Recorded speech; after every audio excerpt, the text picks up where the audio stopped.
ಆತ್ಮೀಯ ವೀಕ್ಷಕರೇ, ಈ ವಿಡಿಯೋದಲ್ಲಿ ವಾಸ್ತವಿಕ ಬದುಕಿನ ರಿಯಾಲಿಟಿ ಕೆಲವು ಆಲೋಚನೆಗಳು, ಮಾತುಗಳು ಈ ವಿಡಿಯೋದಲ್ಲಿ ಹೇಳಿದ್ದೇನೆ. ಇಲ್ಲಿ ನಮ್ಮ ಜೀವನದಲ್ಲಿ ಯಾರಿಗೆ ಯಾವ ಚಿಂತೆ ಇರುತ್ತವೆಂದರೆ, ಬಡವನಿಗೆ ದುಡ್ಡಿನ ಚಿಂತೆ ಆದರೆ ಶ್ರೀಮಂತನಿಗೆ ದುಡ್ಡು ಇಡುವ ಚಿಂತೆ ಇರುತ್ತದೆ. ಮತ್ತು ಮಾಧ್ಯಮದವನಿಗೆ ಇದ್ದುದರದಲ್ಲೇ ಬಾಳುವ ಚಿಂತೆ. ಹಾಗೆ ಏನೂ ಇರಲಾರ್ದವನಿಗೆ ಒಂದು ಹೊತ್ತಿನ ಊಟದ ಚಿಂತೆ. ಒಟ್ಟಿನಲ್ಲಿ ಯಾರನ್ನು ಬಿಡುವುದಿಲ್ಲ ಈ ಚಿಂತೆ.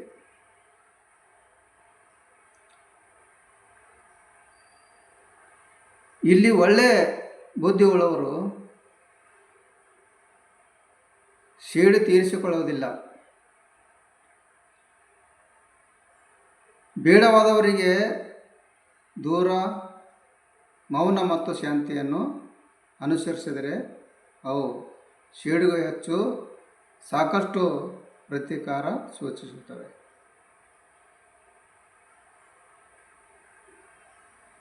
ಇಲ್ಲಿ ನಮ್ಮ ಬದುಕಿನ ಜೀವನದಲ್ಲಿ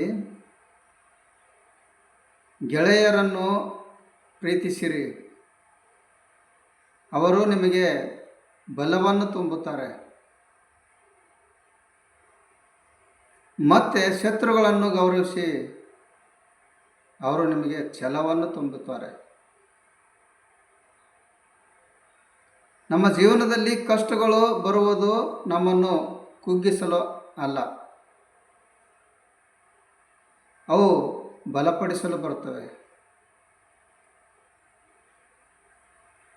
ಸಮಸ್ಯೆಗಳನ್ನು ಎದುರಿಸುವ ಧೈರ್ಯವೇ ಭವಿಷ್ಯದ ಯಶಸ್ಸಿನ ಬುನಾದಿಯಾಗುತ್ತದೆ.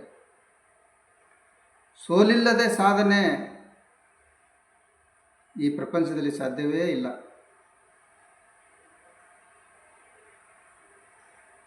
ಇಲ್ಲಿ ನಮ್ಮ ಜೀವನ ಹೇಗೆಂದರೆ,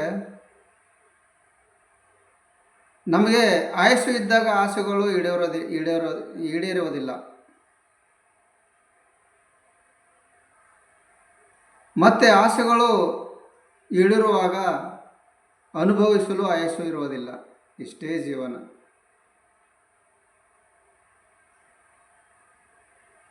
ನಿನ್ನ ಬದುಕಿನ ದಾರಿಯಲ್ಲಿ ನಿನಗೆ 1000 ಕಷ್ಟಗಳಿದ್ದರೂ ಸಾಧನೆಯುತ್ತ ಮುನ್ನುಗ್ಗಿದ್ದರೆ ಸಾಧಕನಾಗುತ್ತೀಯ,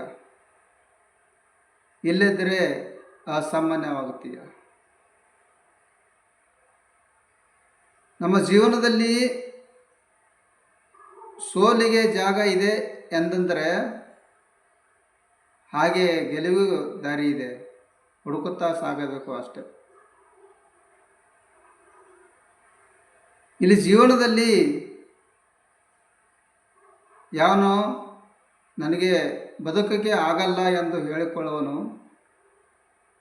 ಮಣ್ಣು ಸೇರುತ್ತಾನೆ. ನಾನು ಬದುಕ್ತೀನಿ ಅನ್ನುವುದನ್ನು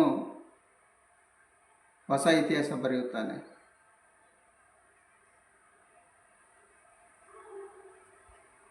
ಇಲ್ಲಿ ನೆಮ್ಮದಿ ಹೇಗೆ ಸಿಗುತ್ತದೆ ಅಂದರೆ, ಕೆಲಸಕ್ಕೆ ಬಾರದ ಮಾತುಗಳು ಮತ್ತು ಕೆಲಸಕ್ಕೆ ಬಾರದ ಜನರಿಂದ ಆದಷ್ಟು ಮಟ್ಟಿಗೆ ದೂರ ಇದ್ದರೆ ಮನಸ್ಸಿಗೆ ನೆಮ್ಮದಿ ತಾನಾಗಿ ಸಿಗುತ್ತದೆ. ಇಲ್ಲಿ ಸಮಾಜದಲ್ಲಿ ಜನರು ಒಂಥರ, ಅದು ಹೇಗೆಂದರೆ, ನಮ್ಮ ಎದುರಿಗೆ ಒಂಥರ ಇರುತ್ತಾರೆ ಮತ್ತು ಹಿಂದುಗಡೆ ಒಂಥರ ಇರುತ್ತಾರೆ. ಇಂಥ ಜನರಿಂದ ಆದಷ್ಟು ಮಟ್ಟಿಗೆ ದೂರ ಇರೋದೇ ತುಂಬ ಒಳ್ಳೆಯದು. ಮನಸ್ಸಿಗೆ ನೆಮ್ಮದಿ ಸಿಗೋದು. ಇಲ್ಲಿ ನಮ್ಮ ಜೀವನದಲ್ಲಿ ಆ ಭಗವಂತನು ಕೊಟ್ಟು ನೋಡ್ತಾನೆ, ಕಿತ್ತುಕೊಂಡು ನೋಡ್ತಾನೆ, ಅರಿತು ಬಾಳಲೆಂದು ಬೀಳಿಸಿಯೂ ನೋಡ್ತಾನೆ. ನಮಗೆ ಗೊತ್ತಿಲ್ಲದ ರೀತಿಯಲ್ಲಿ ಅವನೇ ಮತ್ತೆ ಕೈ ಹಿಡಿದು ಎತ್ತಿಯೂ ನೋಡುತ್ತಾನೆ. ಅದನ್ನು ಅರಿತವರಿಗೆ ಇಲ್ಲೇ ಸ್ವರ್ಗ, ಇದನ್ನು ಅರಿಯದವರಿಗೆ ಇಲ್ಲೇ ನರಕ. ನಮ್ಮ ಜೀವನದಲ್ಲಿ ವ್ಯಕ್ತಿಯಲ್ಲಿ ದೊಡ್ಡತನ ಇಲ್ಲದೇ ಇದ್ದರೂ ಪರವಾಗಿಲ್ಲ, ಆದರೆ ಸಣ್ಣತನ ಇರಬಾರದು. ಏಕೆಂದರೆ ಮನುಷ್ಯನ ಗೌರವ ಕಳೆದುಕೊಳ್ಳುವುದು ದೊಡ್ಡತನದಿಂದ ಅಲ್ಲ, ಸಣ್ಣತನದಿಂದ. ಇಲ್ಲಿ ಜೀವನದಲ್ಲಿ ಯಾರು ಅಹಂಕಾರದಿಂದ ಮೆರೆಯುವವರ ಮುಂದೆ ಮೌನವಾಗಿದ್ದು ಬಿಡಿ. ಏಕೆಂದರೆ ಅವರ ನಿರ್ನಾಮಕ್ಕೆ ಕಾರಣವೇ ಹೊರತು ನಿಮ್ಮನ್ನು ಸ್ವಲ್ಪವೂ ಅಲ್ಲಾಡಿಸಲಾಗದು. ಎಲ್ಲಿ ಸತ್ಯ ಇರುತ್ತದೆಯೋ ಅಲ್ಲಿ ಹಠ ಇರುತ್ತದೆ, ಎಲ್ಲಿ ಪ್ರಾಮಾಣಿಕತೆ ಇರುತ್ತದೆಯೋ ಅಲ್ಲಿ ಒಳ್ಳೆ ನಡವಳಿಕೆ ಇರುತ್ತದೆ, ಎಲ್ಲಿ ಕೋಪ ಇರುತ್ತದೆ ಅಲ್ಲಿ ಹೆಚ್ಚು ಪ್ರೀತಿ ಇರುತ್ತದೆ. ಜೀವನವು ಸೋಲು ಗೆಲುವಿನ ಆಟ ಇದ್ದ ಹಾಗೆ. ಈ ಆಟದಲ್ಲಿ ಗೆಲುವು ಎನ್ನುವುದು ನೆರಳಿನ ಹಾಗೆ, ಅದನ್ನು ಹಿಡಿಯಲು ಪ್ರಯತ್ನಿಸಬೇಡ. ನಿನ್ನ ದಾರಿಯಲ್ಲಿ ನೀನು ಮುಂದೆ ಸಾಗುತ್ತಾ ಇರು, ಅದು ತನ್ನಷ್ಟಕ್ಕೆ ತಾನೇ ನಿನ್ನ ಹಿಂದೆ ಬರುತ್ತದೆ.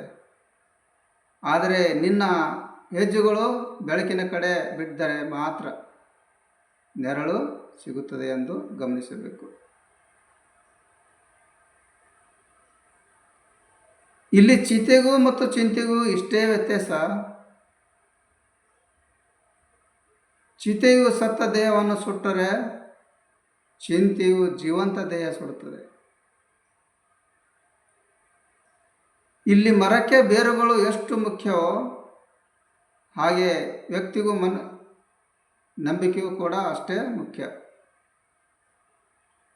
ಬೇರು ಇಲ್ಲವಾದರೆ ಮರ ಉಳಿಯುವುದಿಲ್ಲ, ನಂಬಿಕೆ ಇಲ್ಲವಾದರೆ ಸಂಬಂಧಗಳು ಉಳಿಯುವುದಿಲ್ಲ.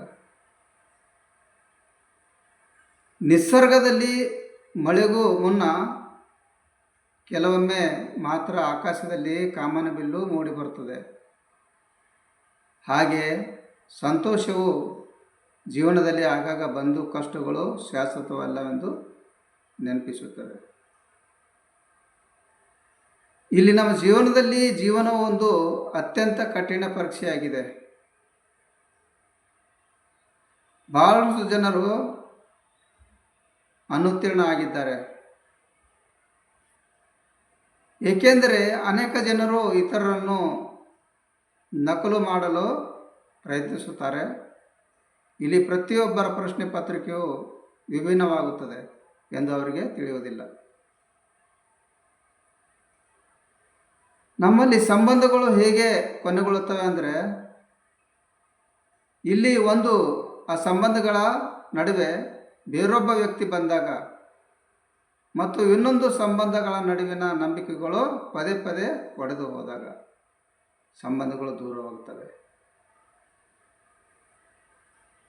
ಈ ಸಮಾಜದ ಮಧ್ಯ ಸುಂದರವಾಗಿರುವುದಕ್ಕಿಂತ ಸರಳವಾಗಿ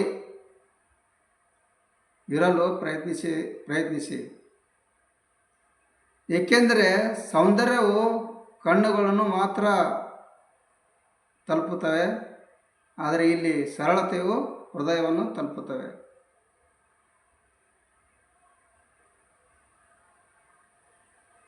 ಇಲ್ಲಿ ನಾವು ಬದುಕುತ್ತಿರುವ ಸಮಾಜದಲ್ಲಿ ಜೀವನದಲ್ಲಿ ಎಲ್ಲ ಜನರಿಂದ ನಮಗೆ ಪ್ರಯೋಜನವಿದೆ.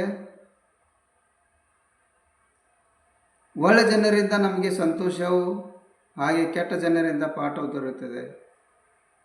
ಪಾಠ ಕಲಿಯುತ್ತಲೇ ಸಂತೋಷದಿಂದ ಸಾಗೋಣ. ಈ ವಿಡಿಯೋ ಇಷ್ಟ ಆದರೆ ಲೈಕ್ ಮಾಡಿ, ಶೇರ್ ಮಾಡಿ, ಸಬ್ಸ್ಕ್ರೈಬ್ ಮಾಡಿ.